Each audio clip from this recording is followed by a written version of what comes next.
Thank you all very much.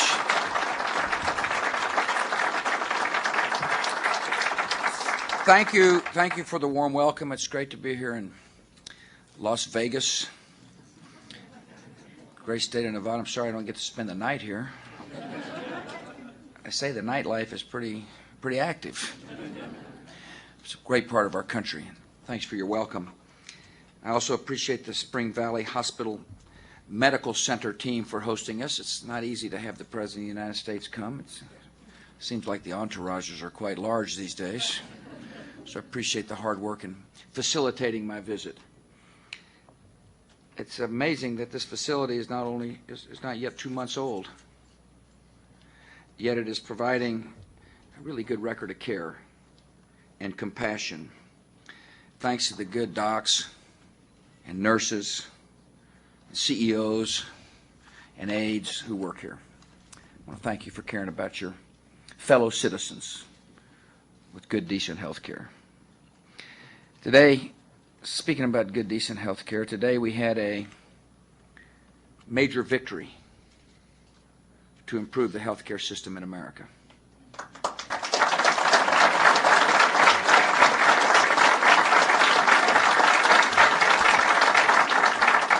The United States Senate has joined the House of Representatives in passing historic reform of Medicare that will strengthen the system, that will modernize the system, that will provide high-quality care for the seniors who live in America. I want to thank and congratulate the members of Congress for their hard work. You see, we have a responsibility in Washington, D.C. to solve problems, not to pass them on. And today, the United States Congress met its responsibility. We inherited a good Medicare system. It has worked, but it was becoming old and needed help because of the actions of the Congress, because of the actions of members of both political parties. The Medicare system will be modern and it will be strong. I appreciate Carla Perez for hosting us here. She's had a very good visit about healthcare needs in this community and around our country. Carla's an impressive CEO and managing director, and I'm really glad she invited me here. I want to thank Alan Miller, Mike Marquez, and Dan McBride for their leadership as well. I appreciate so very much your fine governor, Kenny Gwynn, for showing up today. Governor, it's great to see you. He's a close friend, as is Dima. The governor and I both married very well. Laura sends her love to both of you. Two members of the United States Congress from Nevada are with us today. Congressman Jim Gibbons and Congressman John Porter. They supported this piece of legislation. They've supported a lot of good legislation. And I'm proud of your work. I appreciate your courage in doing the right thing for America's seniors. By the way, not only the seniors today, but those of us who are going to be seniors. I also want to welcome Trent Franks from the great state of Arizona, friend, man who also supported Medicare reform. He and his wife Josie are here to join us today, and I'm honored that you all would come over from Arizona to say hello. I want to thank the Nevada Attorney General for joining us, Brian Sandoval. I appreciate members of the State House for being here. I'm glad Darlene Ensign is with us, the Senator's a good wife, for joining us. Most of all, I'm really glad you all are here, and thanks for letting me come by to say hello. Today, when I landed, I met a Maria Cunold Soto. Where is Maria? Oh, there's Maria, yeah. What Maria does is she volunteers in your community on the Medical Reserve Corps. Perhaps you've heard about it. It is a chance to help our communities prepare for a potential emergency. Notice I said volunteers. A lot of times people talk about the strength of the country in terms of our military might or the size of our wallets. The strength of America is the heart and souls of our fellow citizens who are willing to volunteer to make their communities a better place. I know a lot of the docs here provide a lot of care for people who hurt. That's part of making America a compassionate place. Maria is part of making America a compassionate place. All of you who volunteer, I want to thank you very much for the job you do. If you're interested in being a patriotic American, love your neighbor just like you'd like to be loved yourself, and you'll make a significant contribution to our country.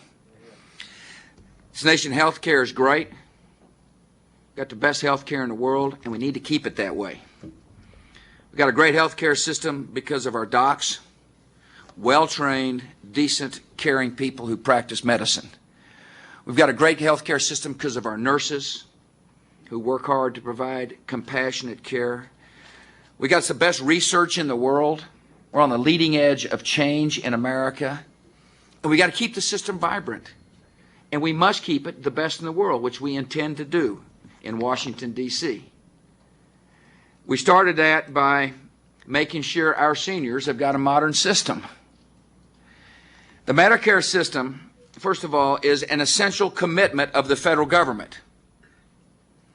Our federal government has made a commitment to our seniors that we will provide them an up-to-date, decent health care system. It's a basic trust that has been upheld throughout the generations. And we're keeping that trust by making sure the system works, by making sure that our seniors are well treated. Recent years, Medicare has not kept up with the advances of modern medicine.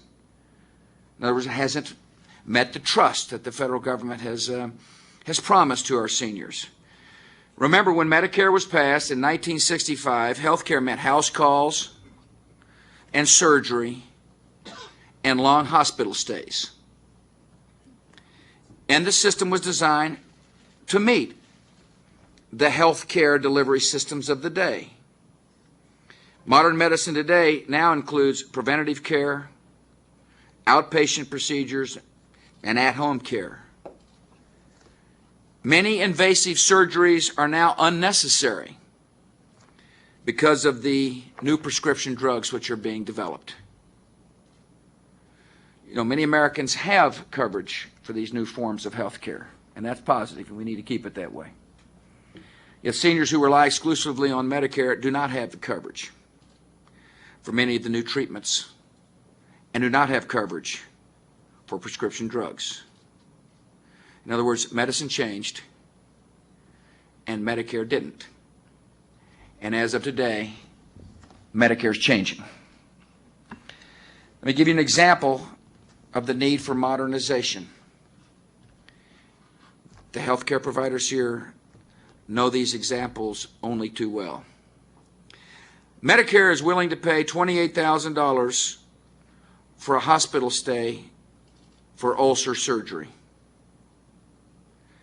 But it won't pay the $500 for the anti-ulcer drugs that would keep the senior out of the hospital in the first place.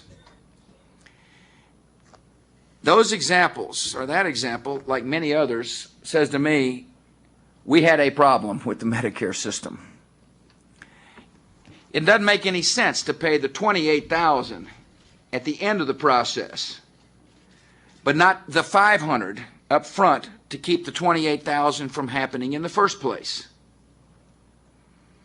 Medicare should cover medications to keep our seniors out of the hospitals. The new bill does this. Important part of the reform is to recognize that medicine has changed. It will save our government and the taxpayers money by providing prescription drugs early so we don't have to pay for it in long hospital stays or invasive surgeries. Most seniors have got some form of prescription drug coverage from a private plan, and that's important. It's a fact of life here in America. Those plans, however, are becoming less available. We've got to make sure the private sector remains vibrant. The bill I'm about to describe to you does that. Medicare was very slow to take advantage of new medical advances besides prescription drugs. In other words, you had to go to a bureaucracy in order to get certain procedures covered. Bureaucracies don't move very quickly. They tend not to be very sympathetic organizations. They're not consumer-driven. They're process-driven. They're hidebound by rules and regulations. The docs here know what I'm talking about. You get to deal with bureaucracies. So it must be a frustrating experience. Sometimes it's a frustrating experience to try to change bureaucracies. The Medicare plan that I'm going to sign understands that a lack of competition meant that there was no real need to provide innovation. And so we're helping to change the system by giving seniors more options and more choices. See, members of Congress have got choices. They get to choose from a health care plan. And it works quite well. The three congressmen here would tell you they're probably pretty satisfied with the plan if they've chosen to be in it. In other words, you get to choose. This new Medicare bill I'm going to sign says seniors are plenty capable of making choices themselves. I used to say if it's good enough for the members of Congress to have choice, it ought to be good enough for the seniors in America to have choice. Now they're going to have choice, thanks to the bill I'm going to sign.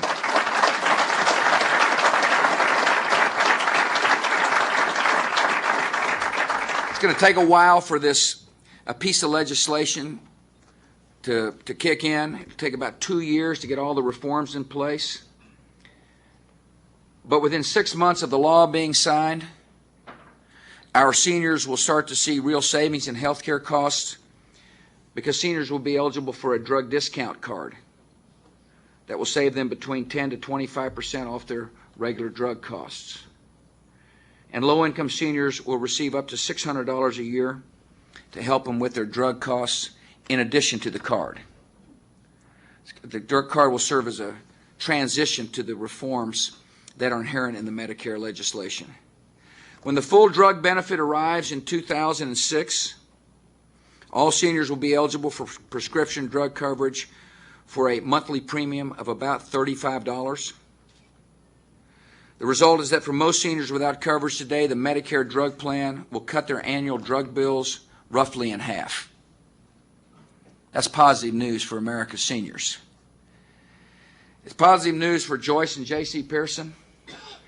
J.C.'s from Tennessee, by the way, and he reminded me that without Tennessee, Texas wouldn't have been much. He reminded me more than once, I might add. Pearsons live on a tight budget.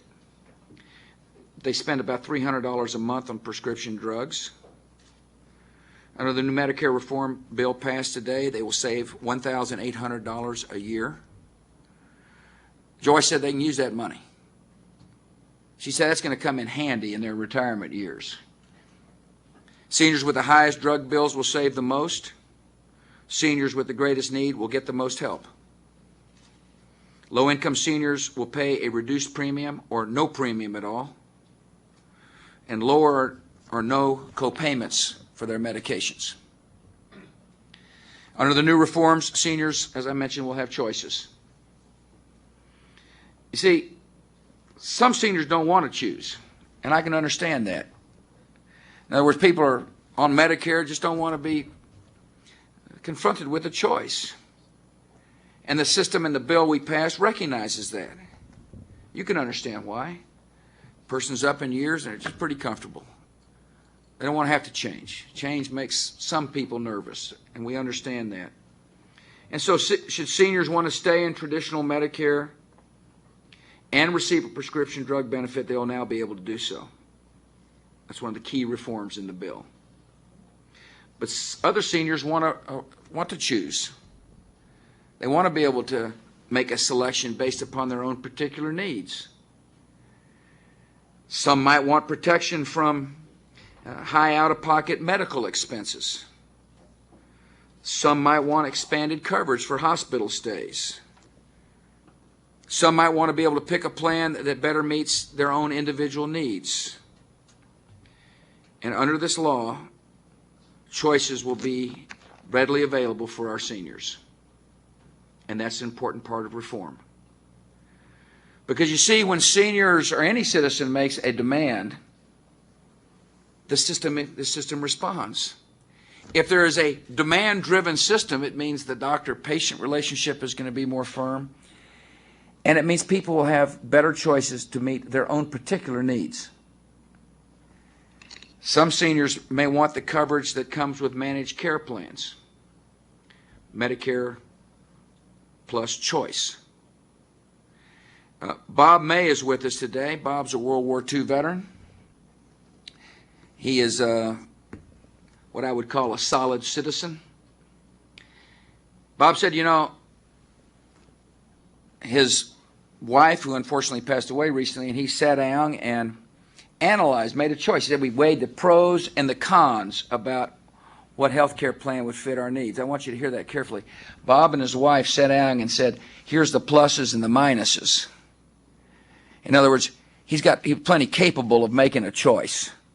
He didn't need the government telling him how to choose what health care plan best met his needs. And so he chose Medicare plus choice. And it works, he said. Under the law, Medicare plus choice will be strengthened, not starved. It is a viable option for our seniors around the country. In other words, people will have more control over their health care options, and health care plans will start competing for their business. And that's positive. Positive for the consumers, positive for the seniors of America. There are other important reforms in this bill. When seniors sign up for Medicare, they will get a complete health examination so that doctors can know their health needs from the start.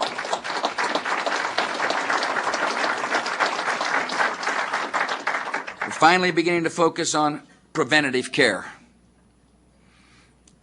It makes sense to include preventative care in any health care reforms. The health care providers here know that better than anybody. The bill provides incentives for companies to keep the existing coverage they provide for senior retirees. There was some concern in Washington, and legitimate concern as far as I'm concerned, that a Medicare reform plan would encourage employers to not do their responsibility to their former retirees. This bill addresses that. 2 out of every 3 seniors is now covered by some form of private coverage. And the bill addressed the issue and to make sure that that coverage is still a viable alternative in the marketplace. Every American, old and young, will be able to have a health savings account. They will be able to put money aside tax-free to help their families with medical expenses. Medical savings accounts. Medical savings accounts are an important part of reform.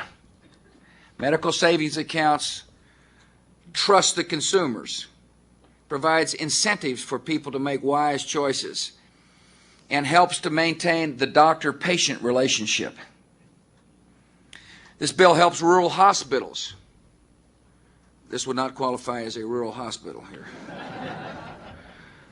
But rural hospitals need help to continue to serve our country. This bill sets fair reimbursement rates for doctors serving Medicare patients.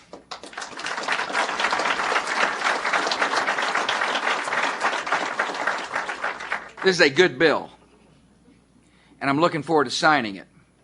Last Saturday's vote in the House and today's vote in the Senate marks an historic moment, a bipartisan achievement that all Americans can be proud of. Year after year, the problems in the Medicare system were studied and debated, and yet nothing was done. As a matter of fact, they used to call Medicare Meta-Scare for people in the political process. Some said Medicare reform could never be done. For the sake of our seniors, we've gotten something done.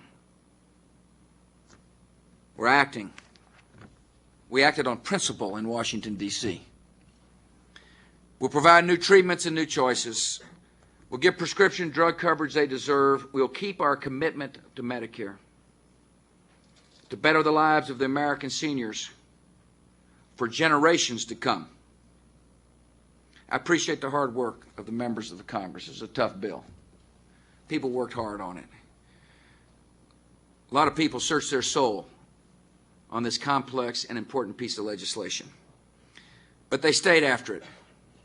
They stayed focused on the people. A lot of members put politics aside, which we need to do in Washington, D.C., when we're talking about the people's business.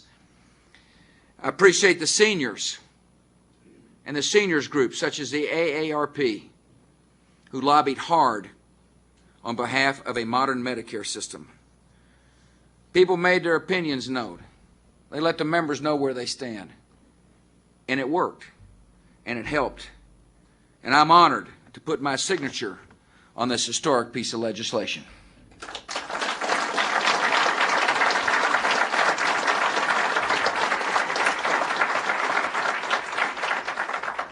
Another topic of conversation came up at our roundtable discussion,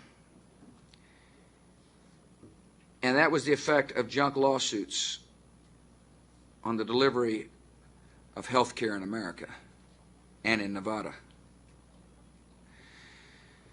You see, one of the things we must work for is a health care system which is affordable and available. Junk lawsuits, the threat of junk lawsuits, drive up the cost of health care and run good docs out of the system.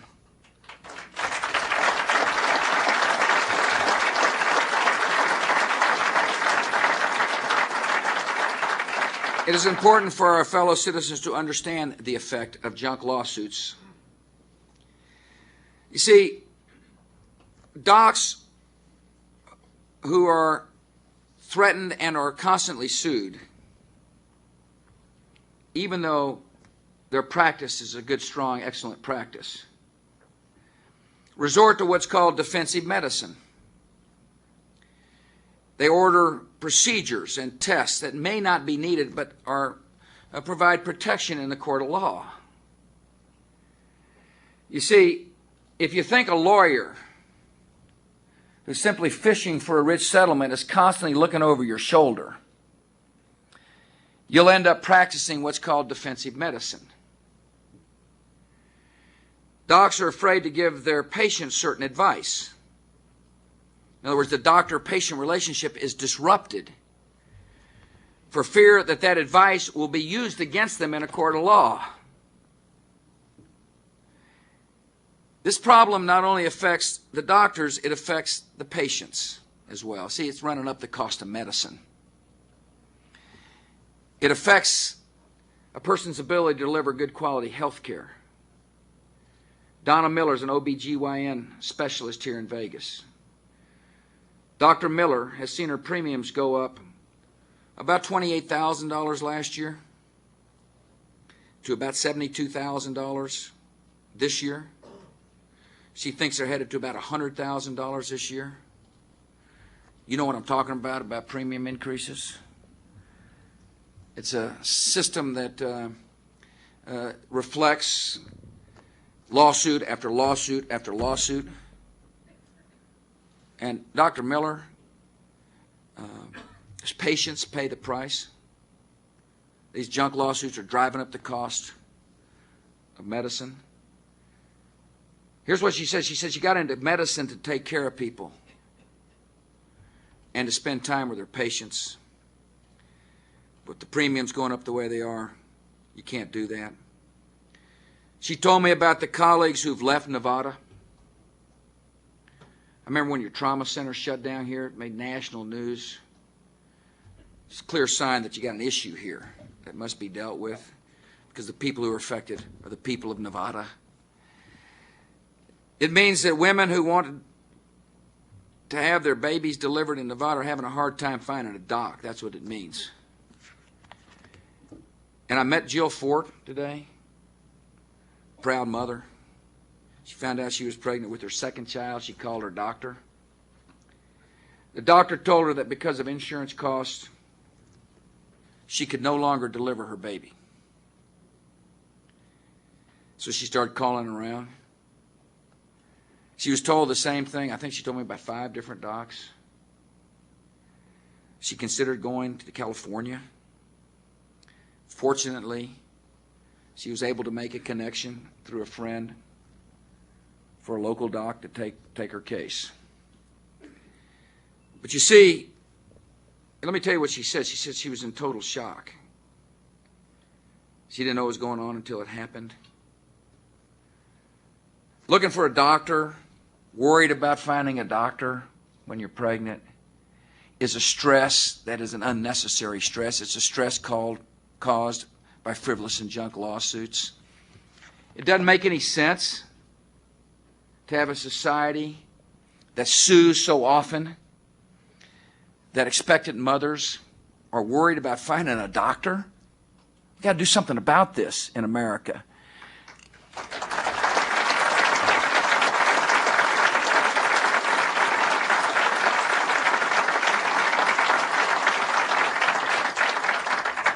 There's a cost to the federal government because of the frivolous and junk lawsuits in the defensive practice of medicine. It is estimated that the defensive practice of medicine raises the federal budget by $28 billion a year. You see, we fund Medicare, Medicaid, Veterans Health Benefits, for example. Junk lawsuits affect our budget. Therefore, I view this as a national problem, which requires a national solution. We need a system where patients who are harmed have their day in court, where they can collect damages to cover their injuries or recovery or rehabilitation and loss of income. If you've been harmed by a bad doc, you deserve your day in court. Frivolous lawsuits, by the way, that clog the courts make it very difficult for someone with a legitimate claim to get into the court. When patients can prove they were harmed by a doctor's egregious behavior, they should be able to collect reasonable punitive damages. There needs to be a $250,000 cap on non-economic damages.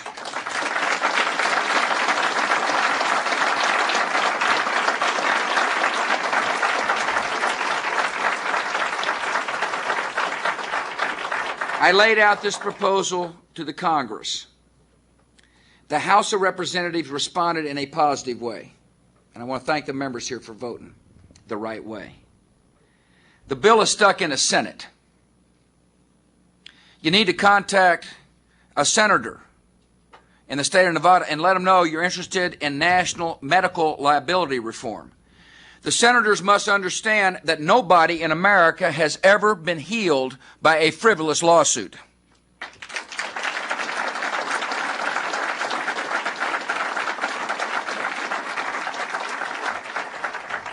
For the sake of the patients in this state and for the doctors in this state and for the patients and docs around the country, we need medical liability reform now.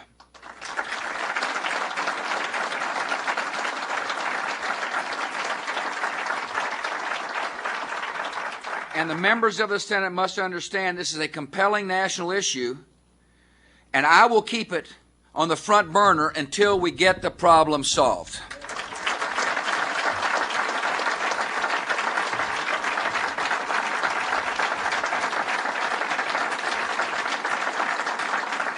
Finally, yesterday I was in Fort Carson, Colorado, where I had the honor of addressing men and women who wear the nation's uniform.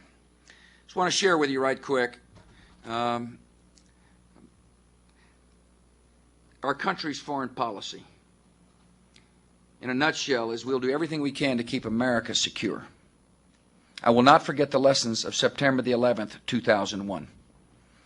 My duty as the president, obviously, is to deal with domestic issues and to tackle tough problems. My duty as your president as well is to keep this country secure. And I had the honor of meeting with men and women who wear the nation's uniform who are doing just that. We'll protect our homeland as best as we possibly can, but the best way to protect the homeland is to chase the killers down one at a time and bring them to justice, which is exactly what we intend to do. Freedom equals peace, as far as I'm concerned. And when you hear us working for freedom in troubled parts of the world, you just got to know it'll lead to peace. We'll deal with the short-term security needs by staying on the offensive. We will help our children grow up in a free society by bringing freedom to parts of the world that desperately need freedom. Our soldiers, as we head into Thanksgiving, we need to give thanks to our soldiers for their sacrifice, for the honor they bring to our country, for the service they render by bringing freedom to troubled parts of the world. See, we're bringing freedom in the heart of the Middle East. Free countries don't develop weapons of mass destruction. Free countries don't attack their neighbors. Free countries listen to the hopes and aspirations of the people who live in those countries. Now, America also believes that freedom is not America's gift to the world. Freedom is the Almighty's gift to every person who lives in this world.